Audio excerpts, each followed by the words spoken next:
चैनपुर गांव का एक भोला भाला गरीब लेकिन हुनरमंद मोची था। वह अपनी पत्नी कलावती और बेटे कालू के साथ रहा करता था और मोची का काम किया करता था। लेकिन गांव में भी मॉडर्न चप्पल जूते आ जाने के कारण उसका धंधा बंद होने के कगार पर था, क्योंकि आजकल लोग नए नए डिजाइन के जूते व चप्पल पहनते थे और हाथ से बनाई हुई चप्पल उन्हें पसंद नहीं आती थी। ऐसे ही एक दिन कलावती सुंदर से कहती है, सुन रहे हो जी, कालू ने कल से कुछ खाया नहीं है, सूख कर कांटा हो गया है, घर में कुछ खाने को नहीं है। ओह, तो इसमें पूछना क्या था, साहब जी की दुकान से कुछ ले आती खाने के लिए। कल साहब जी की दुकान पर गई थी आटा लाने, लेकिन दुकानदार ने साफ मना कर दिया। बोला कि पहले का हिसाब चुकता करो, उसके बाद राशन मिलेगा। बात तो सही कह रहा है, साहब जी का बकाया ज्यादा हो भी गया है, पर क्या करें, कोई कस्टमर आता ही नहीं है दुकान पर। सब बगल के बाजार में खुले मॉल से मशीन से बने जूते ले आते हैं। तो शहर में जाकर ही कुछ काम क्यों नहीं करते? शहर में कमाई अच्छी है, क्यों ना वहीं चलें? तभी अचानक ही सुंदर को उल्टी हो जाती है और वह कराहने लगता है। बाबूजी, क्या हुआ आपको? ठीक तो है ना आप? कुछ खाने को दे दो, बहुत जोर से भूख लगी है, अब नहीं बचूंगा, मर जाऊंगा मैं। कलावती, बाहर से कुछ घास ला कर ही दे दो, नमक छिड़क कर उसे चिबाऊंगा तो भूख तो कम होगा ना। ये आप कैसी बात कर रहे हो? कैसे दे दूं जी? पूरे घास पर तो बकरी और कुत्ते का मलमूत्र है, और आप कह रहे हो वो घास मैं आपको दे दूं खाने को? कोई बात नहीं, उसे धो कर ही दे दो, नहीं तो यह भूख मेरी जान लेकर ही जाएगी। पर 2 दिन से आप वही चबा कर खा रहे हैं, अभी इसी कारण आपको उल्टी हुई है। उल्टी में सारा घास ही निकला है। हे भगवान, हमारी मदद करो।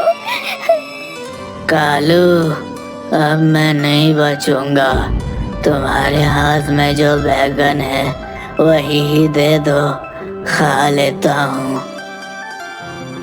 बापूजी, ये बैगन नहीं, जूते लाला ने बनवाए थे, लेकिन अब बोल रहा है कि उनके दामाद ने विलायक से रीबॉक के जूते भेजे, इसलिए वो जूते नहीं लेगा अब। कालू, मुझे कुछ नहीं दिख रहा है, मेरा पेट मरोड़ रहा है, अब मैं नहीं बचूंगा। कालू बेटे, शहर चले जाना, नहीं तो सब भूख से मेरी तरह मर जाओगे। इसके बाद सुंदर को एक खून की उल्टी होती है और वह वहीं पर दम तोड़ देता है। कलावती दहाड़ मारकर रोने लगती है, जमीन पर अपने हाथों को पटक पटक कर चूड़ियां तोड़ देती है। उसके कानों में अब भी बाबूजी के अंतिम शब्द सुनाई दे रहे थे। कालू बेटे, शहर चले जाना, नहीं तो सब भूख से मेरी तरह मर जाओगे। कालू पेड़ों की सूखी हुई पत्तियों और टहनियों को इकट्ठा कर किसी तरह सुंदर मोची का अंतिम संस्कार करता है और 13वें दिन 5 ब्राह्मण को खाना खिलाता है और अपनी माँ से कहता है, चलो माँ, अब हम शहर चल रहे हैं, वहीं रहेंगे। अगले दिन अपने घर, खेत, खलिहान को बेचकर वह शहर चला जाता है। यहाँ एक रूम किराए पर लेकर रहने लगता है। वहीं बगल के रूम में रहने वाला अय्यर नारियल पानी बेचता है और दूसरे रूम में चनाचूर बेचने वाला झबरू बंगाली रहता है। एक दिन, ओ दादा, अरे कहाँ से हो? जब से आए हो गुमशुदा बन चुपचाप बैठे रहते हो, कोई काम धंधा ढूंढे या नहीं? कहो तो मैं लगा दूं काम। भैया, मैं बिहार से हूँ, जहाँ भी जाते हैं यहाँ एक्सपीरियंस मांगता है। मेरे पास तो चमड़ी का चप्पल, जूता ऐसे बनाने का एक्सपीरियंस है, इस वजह से मुझे कोई काम नहीं दे रहा है और अब समझ नहीं आ रहा कि क्या करूँ, कैसे गुजारा होगा इस शहर में। है, मेरा नाम है अय्यर पानी वाला, जूता ही बनाओ तुम, सफेद हो या काला। ये मॉल सब में जल्दी लगेगा ताला, क्योंकि हो रहा है गड़बड़ छाला। कैसे करूँ स्टार्टर भाया, कोई नहीं दे रहा लोन, बैंक हो या लाला। कोई नहीं भाया, लोन देगा तुम्हें अय्यर पानी वाला, एडवर्टाइजिंग करेगा झबरू चनाचूरा वाला। भाया मैं खूब मेहनत करूंगा और ईमानदारी से काम करूंगा, जल्दी ही तुम लोगों का पैसा लौटाने को कोशिश करूंगा। ओ दादा, ईमानदारी की बीमारी को बंद करो ताड़ाताड़ी, जैसा पैसेंजर वैसे चलाओ गाड़ी, तभी चमकेगा बिजनेस तुम्हारी।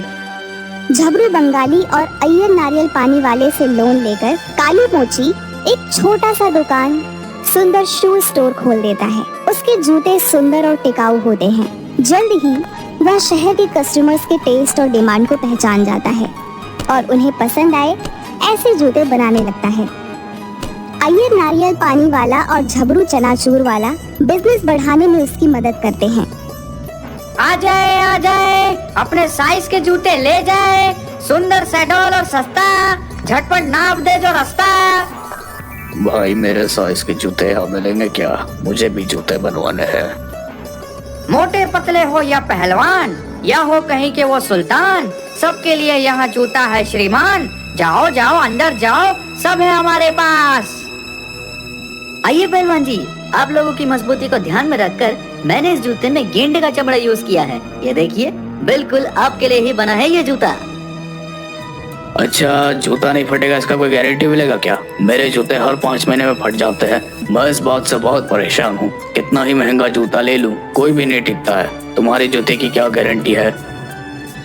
कुछ महंगा पड़ेगा, लेकिन 1 साल की गारंटी मिलेगी। इस बीच अगर जूता फट गया तो दूसरा मिलेगा।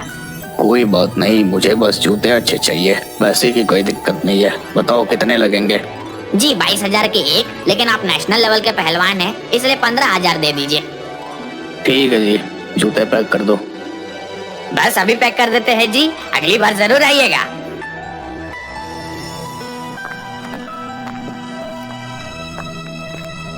ओ भाई अय्यर, जूते तो 6,000 रुपए के थे, तूने 15,000 रुपए में क्यों बेचे?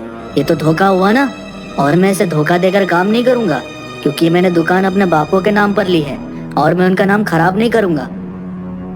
देख भाया, हम कोई धोखा नहीं दे रहे। सुनो, वो ठहरा पहलवान, जूते फट गए तो दूसरा जूता मुंह फट में ले जाएगा, इसलिए तो 2 जूते से ज्यादा दाम मैंने पहले ही ले लिए। अब अगर आया तो 1 जूता दे देना, बस तुम्हारे 2-2 जूते भी एक साथ निकल गए। फिर तो ठीक है, वैसे आइडिया तो सही है, लेकिन तरीका गलत है। दादा, आप बहुते भोले हो। इसी जूते को मॉल में या शोरूम में 20,000 से 22,000 रुपए में बेचेंगे, जिसमें advertising charges, staff charges, AC charges आदि एक कर लेंगे। आप दादा बढ़िया और मजबूत टिकाऊ सामान दे रहे हो, इतना पैसा तो लेना ही चाहिए। अरे सर, इसमें कोई चीटिंग नहीं है सर, इसे सेल्स स्किल्स कहते हैं। बड़े बड़े ब्रांड भी 200 रुपए के सामान को 2,000 रुपए में बेचते हैं। बड़े बड़े सेलिब्रिटी से ऐड करवाते हैं और पैसे हमसे दिलवाते हैं। ऐसे ही धंधा किया जाता है। अभी तुम इस शहर में नए हो, धीरे धीरे सब सीख जाओगे। भाई तुम लोगों का बात तो हमारे पल्ले नहीं पड़ रही है, लेकिन अपना बुद्धि लगाकर तो बाप खो चुका हूँ। अब देखते हैं तुम लोगों का तरीका से क्या होवत है। आओ भैया आओ, दीदी बाबू आओ, अपने बच्चे के लिए सुंदर जूता ले जाओ। आपको लगेगा कम दाम, बच्चे को मिलेगा आराम। मैडम खड़ी है दूर, बच्चे के लिए फ्री है चनाचूर।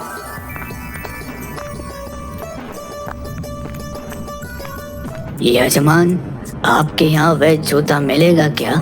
मतलब ऐसा जूता जिसमें चमड़े का इस्तेमाल ना किया गया हो, क्योंकि हम जानवर की खाल से बना जूता नहीं पहनते हैं। नहीं पंडित जी, हमारे यहाँ वेज जूता नहीं है। अरे है ना पंडित जी, आपके लिए ऑर्डर जाएगा। 1 हफ्ते में शुद्ध फल नारियल के छाल से तैयार किया गया जूता आपको मिल जाएगा। युग युग जियो यजमान, आपका भला हो। इससे शुद्ध और क्या होगा? नारियल के छाल का जूता, वाह, मन खुश कर दिया। ये लो बेटा 1,000 रुपया एडवांस। कस्टमर लक्ष्मी होता है और लक्ष्मी को कभी ठुकराना नहीं चाहिए। जो आता है आने दो। जल्द ही तीनों की मेहनत रंग लाती है। उनके द्वारा छोटे से शुरू किया गया दुकान शहर का सबसे बड़ा लेदर शू का दुकान बन जाता है। अब तीनों अपने अपने फैमिली के साथ अपार्टमेंट में रहने लगते हैं और सभी बहुत खुश होते हैं। तीनों की जिंदगी पटरी पर आ जाती है और उस पर उनकी खुशहाल ट्रेन सरपट दौड़ती है। लेकिन इनकी दुकान की वजह से उनके सामने एक मॉल वाले को इनके काम से जलन होने लगती है। इस कालू का कुछ करना होगा। ये तो दिन प्रतिदिन धंधा चौपट करे जा रहा है। क्या किया जाए? तभी सड़क पर जाते हुए एक बेवड़े को, अबे सुन, इधर आना। तेरी की, अबे किसकी मौत आई है? ये शेर का रास्ता रोक रहा है। कौन है बे? अबे सुबह सुबह टाट हुआ पड़ा है। अबे तेरी तो तेरे बाप का पिया है क्या? अबे कचरे, सुन मेरी बात। बोतल चाहिए क्या? बोतल? अबे हट, बेवड़ा समझा है क्या? बोतल का क्या करूंगा? उस बोतल में लाल परी होनी चाहिए, तभी तो सुरूर आएगा। हाँ, उसी की ही बात कर रहा हूँ। तुझे आज रात एक काम करना होगा। इस सामने वाली दुकान में आग लगानी है, समझा? लेकिन किसी को कोई शक नहीं होने का कि ये काम मैंने करवाया है। हो जाएगा काम। किसी को क्या? तुमको खुद को शक नहीं होगा कि ये काम तुमने करवाया है? हाँ? हाँ। मॉल का मालिक बेवड़े को कुछ रुपए देकर वहां से भेज देता है। रात में बेवड़ा चुपचाप से कालू की दुकान को छोड़ बगल की दुकान में आग लगा देता है। कालू भैया, अय्यर, चलो दुकान में आग लगी है। अब क्या होगा? हम लोग फिर से गरीब हो गए। बहुत मेहनत से अमीर हुए थे। शायद भगवान हमको गरीबी में ही देखना चाहता है। अब क्या होगा? हे भगवान। कालू भैया, तुम्हारी नहीं, हमारी दुकान पर आग लगी है। तुम मेरी मदद करो। जबरू, तो फायर ब्रिगेड को फोन कर। तब तक मैं अपने नारियल पानी से आग पर काबू करता हूँ। हेलो, फायर ब्रिगेड स्टेशन से बोल रहे हैं? दादा सोए क्यों हो? जल्दी जाग, हमारी दुकान में लगी है आग। उड़ी बाबा, तड़ी तड़ा वहाँ से भाग, जल्दी आओ, आग बुझाओ। जबरू, इधर उधर से बाल्टी लेकर आ। यहाँ आग की लपटें ज्यादा उठ रही हैं। जल्दी से पानी लाओ। ये लो बाल्टी, मैं पानी लेकर आता हूँ। अयो अयो, ये कैसा आदमी जी, खाली बाल्टी से बुझाएगा आग और पानी के लिए बिना बाल्टी रहा है भाग। यजमान, पंडित जी गंगा जल बचा कर रखिए, कल पूजा में काम आएगा। आज गिरे हैं, कल उठकर फिर दौड़ेंगे। बस ऐसे ही तुम्हारी दोस्ती चाहिए। अब हम सब ठीक कर देंगे। हटो हटो, फायर ब्रिगेड आ गया है। तीनों की सूझबूझ और लगन से जल्द ही आग पर काबू पा लिया जाता है। अरे अब क्या होगा बाबा? सारी दुकान खाक हो गई। तुम दोनों चिंता मत करो, मेरे बुरे वक्त में तुम दोनों ने ही सहारा दिया था। अब मेरी बारी है दोस्ती निभाने की। कालू दोनों के पैसों की मदद करता है, जिससे जल्द ही फिर से दोनों की दुकान रफ्तार पकड़ लेती है। लेकिन हमें पता लगाना है कि आग लगी कैसे। सीसीटीवी कैमरा की फुटेज लेकर आज पुलिस वाले आते ही होंगे, जिससे सब मालूम पड़ जाएगा। अरे भाई साहब, आपकी दुकान को आग इस बेवड़े ने लगाई थी और हाँ, हमने इसे पकड़कर सब कुछ उगलवा लिया है कि इसने ऐसा क्यों किया। अयो, क्यों किया जी? हम तो किसी से कोई दुश्मनी नहीं रखते जी। अय्यर जी, सामने जूते का मॉल का मालिक हमारी हिरासत में आ गया है। ये सब कालू के दुकान को जलाना चाहते थे क्योंकि उसकी तरक्की से उसे नुकसान हो रहा था। मॉल के मालिक को उसके किए की सजा मिली। उसके बाद कालू पंडित जी के लिए नारियल छाल के जूते बना देता है। पंडित जी राम राम, देखिए आपके लिए स्पेशल बनाया हुआ वेज जूता। आशा करता हूँ आपको पसंद आएगा। अरे वाह वाह यजमान जी, ये तो कमाल हो गया। ऐसा तो पहली बार हो रहा है। आपका ये फल जरूर रंग लाएगा। जूते पंडित जी को बहुत पसंद आते हैं। पंडित जी एक बहुत बड़े मठ के मुखिया थे। उन्हें इस तरह के जूते पहने देख बहुत से लोगों ने वैसे ही जूते पहनने चाहे। उसके उसके बाद पंडित जी ने कालू को ऐसे ही और जूते बनाने का बहुत बड़ा ऑर्डर दिया। उसके बाद कालू की दुकान एक ब्रांड बन जाता है। अयो कमाल हो गया जी, आखिरकार कालू की मेहनत रंग लाई। अरे भाइयों, ये मेरे अकेले की नहीं, हम सब की मेहनत का नतीजा है। आप सबका बहुत बहुत धन्यवाद। कालू के नारियल की छाल के बने जूते सब जगह प्रसिद्ध हो गए और देखते ही देखते